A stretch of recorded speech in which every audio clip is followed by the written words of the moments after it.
शांत आलाय, आता खूप शांत आला. तो prank करतो. All the best, all the best पर्यंत होतं जरा. त्याने थोडं शांत आला, आता खूप शांत आला, खूप शांत झाला आता. म्हणजे आताचे गुलमार वयानुसार. हा वयानुसार आणि हे. पण ऑल द बेस्ट पर्यंत ना, ऑल द बेस्ट झाली 15 वर्ष खूप आली वर्ष आता. झाली. हो. 15 वर्ष झाली. तेव्हा काय काय काय ते स्विमिंग पूल होतं त्यात. आठवते तुम्हाला परत ऑल द बेस्टचे काही असे त्याचे हा अतरंगी आठवते. किस्से? तुम्ही पण त्याच्यात आहात.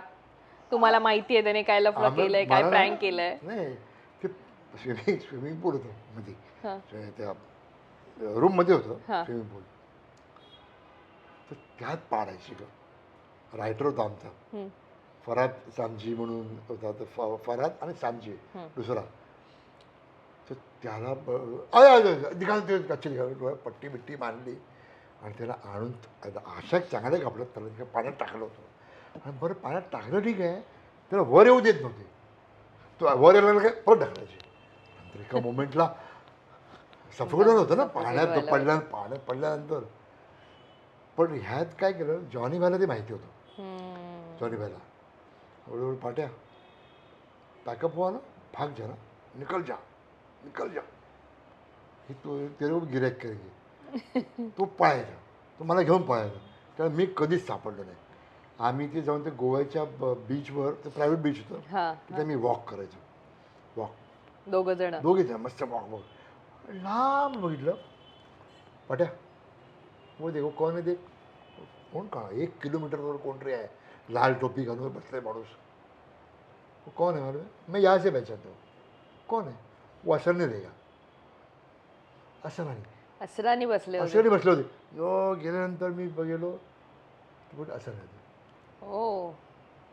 ते म्हणजे असं पण ऋषी ना ते, सिनियर मोस्ट. हम्म. काम संपलं का ऑफ ऑफ. ते रूमच्या बाहेर पण दिसायचे नाही. आम्ही जेवायला, आम्ही त्यावेळी जायचो एकत्र जेवायला पण नाही. परत सगळ्या दुसऱ्या दिवशी लोकेशनला दिसायचे, मेकअप बिकअप करून. गुड मॉर्निंग काय फ्रेश हां एकदम. Fresh fresh packup. दुसऱ्या क्षणाला गोल्ड दिसायचे, बस पॅकअप गेले. आई हो काही नाही. हे काही नट आहेत ना, हे खरंच नाही कसे नट आहेत आपण. बरोबर. ह्यांच्याकडनं बऱ्याच गोष्टी घेण्यासारख्या अरे पण असतात की सेटवर काय करायचं. आर राजकुमारच्या सेटवर गप्पा मार बसायचो ना, तर एक्झॅक्ट नाही आठवत, पण मी असे कान लावून जातो. किस्से किस्से असे. मी मॉरिशसला शूटिंग करत होतो. विजय खोटे, जावेद जाफरी, भावना बलसवर, विजय पाटकर चौघेच. तर जावेद जाफरीची वेगळी गाडी होती, आम्ही तिघे एका गाडीत. ड्रायव्हर विजू खोटे पुढे, मी आणि भावना मागे. शोलेचे किस्से, वा.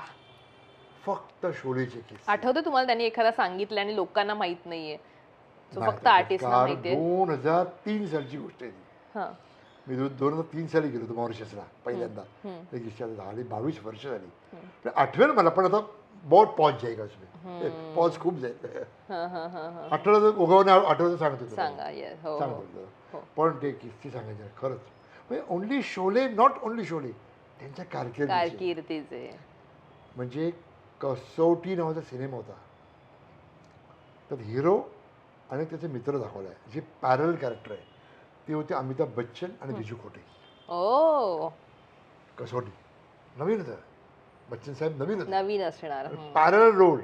त्यात मेन विलन होते रमेश देव, कॅरेक्टर ॲक्टर आपले प्राण साहेब, हिरोईन हेमा मालिनी. ते विजू खोटे ते कसे नवीन होता त्यावेळी, अमित अमित या अमित असे. नंतर बच्चन साहेब, मग शोलेच्या वेळेला अमिताभ बच्चन. अमिताभ बच्चन झालं ना, तर काय नंतर पण त्यात विजू खोटेनी पण बाजी मारली की, नुसतं कालिया. एक सीन केला हो प्रत्येकाने, तो सीन आजही आठवतोय. प्रत्येकाने. कुठलं कॅरेक्टर आठवत नाही मला, सांग. पण अमिताभ बच्चन यांची पण तुम्हाला तुमची एक आठवण आहे, म्हणजे तुम्हाला त्यांच्यासोबत काम करायचं होतं, ते अखेर जुळून आलं. अखेर योग जुळून आला. तो योग कोणता आणि काय? बाबुल. बाबुल. बाबुलमध्ये सिनेमा. मला रवी चोपडाजीने बोलवलं. म्हटलं विजय 2 सीन है, करेगा? विजय आपको मैं ना कैसे बोल सकता हूँ, बोलूँ मैं 2 सीन मैं नहीं करूँगा, मैं करूँगा. हाँ, एक सीन बच्चन साहब से, अरे मैं करूँगा. एक सीन बच्चन साहब के साथ है ना, मैं कुछ भी करूँगा, कुछ भी. आणि मी गेलो आणि असं एक सीन होतं की सलमान, राणी मुखर्जीचे आहेत, नंतर बच्चन साहेब जात आहेत आणि त्याच्यामुळे नंतर मी जातो. तर त्यांचे चालू चालू मतलब सर मेरा ख्वाब पूरा हुआ, मैं आपके साथ काम कर रहा हूँ. मैंने माझ्याकडे बघितलं, अच्छा मेरा भी ख्वाब पूरा हुआ. मेरा भी ख्वाब पूरा हुआ. अच्छा तू मूडमध्ये असले काय काही होतं. आता ह्यांचं ख्वाब कुठलं पूर्ण झालं, माझ्यावर काम करू, पण होते मूडमध्ये होते त्यावेळी एवढंच. पण तो माणूस त्याच्या लायटिंग चालत होतं, कमीत कमी 1.5 का 2 तास लायटिंग चालू होतं. ते बस सेटवर बसून ते खुर्ची, आणि त्यावेळी असे स्मार्टफोन नाही, साधे फोन त्यातल्या त्यात जरासे ते घेऊन ते बघ.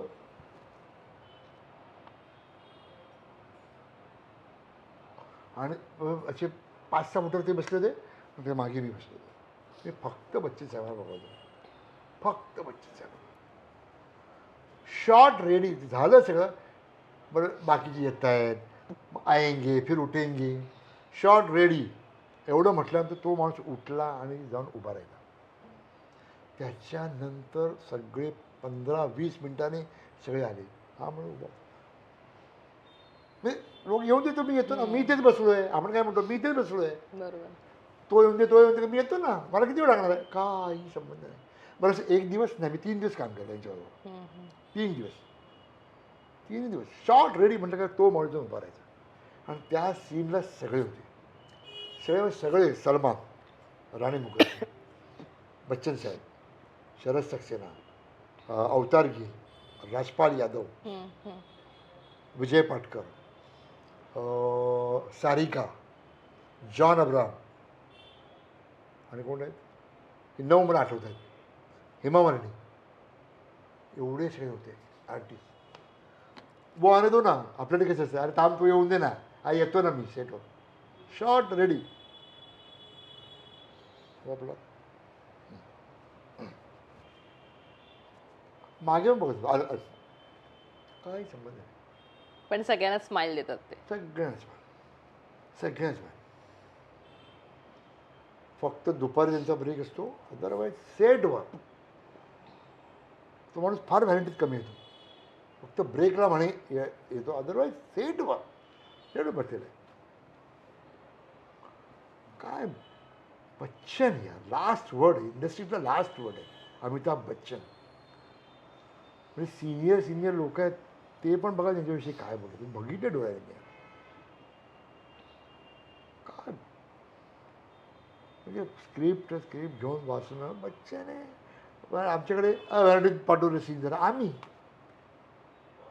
हा माणूस मोठा सीन असेल तर म्हणे आदल्या दिवशी मागून देतात ते, सेटवर नाही, आदल्या दिवशी. तो हा मी किस्सा ऐकलेला आहे दिवारचा, हो ना, आज खुश तो बहुत हो गया. तो म्हणे सीन दिला त्यांनी सकाळी, त्यांनी म्हणे यशजीने सांगितलं की मैं जब प्रिपेयर हो जाऊंगा तब मैं आपको बोलूँगा. मग तो सीन डे आहे, नाईट करायचे वगैरे काही संबंध नाही, मैं तयार हो तब मैं बताऊंगा. तो माणूस संध्याकाळी 7 वाजता तयार झाला विथ डायलॉग, आणि म्हणे ते 8-8:30 शूटिंग चालू झालं आणि 10-10:30 संपलं. सकाळपासून झालं, डे सीन होता तो नाईट झाला असं मी ऐकलं आहे. पण त्या मागचं प्रिपरेशन बघ ना, परफेक्ट प्रिपेअर झाल्याशिवाय ते कॅमेराला सामना करत हा दिवस मेहनत. मग कट करेंगे, यहाँ से लेंगे, वहाँ से लेंगे. तसं नाही. बरं असं नाही की तो माणूस जुना आहे आता, अरे तो आता पिंकमध्ये पण तेच करतो. पिंक नावाचा सिनेमा, त्यात क्लायमॅक्सला जवळ 15-16 पानाची ती सुरळकी आहे त्यांची. केस ती कंटिन्यू तो कोर्ट ड्रामा. काय माणूस, काय कॅपॅसिटी, आणि काय अमिताभ बच्चन नाव नाही, एवढी प्रिपरेशन यार. आणि अशा माणसांबरोबर थोडं का होईना काम त्यांच्याबरोबर मला मिळालं, नशीब, देवाचं नशीब. देवाचे आशीर्वाद आणि माझं नशीब. बरोबर. धमाल आता धमाल पण येतोय धमाल 4. 4 येतोय आणि धमाल चित्रपट म्हणजे असं यायच्या आधी असं वाटलेलं की किती कमाल करेल, पण त्याने जी कमाल केली की त्याची सिरीज आता हेच एक पार्टच येत Part गेला तर चौथा पार्ट चौथा येतोय. येतोय. त्यामुळे मला तुम्हाला धमालचे किस्से काही आठवणीतले आहेत का जे तुम्हाला इथे एक दोन सांगायचे आहेत, किंवा कारण आता येतोय चौथा भाग, धमाल किस्से किस्से आता कारण ते धमालच आहे पूर्ण, त्याच्यामध्ये सीन प्रत्येक सीन त्याच्यामध्ये हसवतो तुम्हाला. आम्ही एक वेगळं आहे म्हणजे एक बोट वगैरे आहे. आत्ताच्या ह्याच्यात? आम्ही पायरट्स दाखवलंय. ओ रवी किशन आणि मी पायरट्स त्यामुळे वेगळं जरा गमती आहे. तिथून फाईट्स वगैरे, क्लायमॅक्सची फाईट, बोटवर ब्लास्ट वगैरे, तर वेगळं एक सेटअप आहे.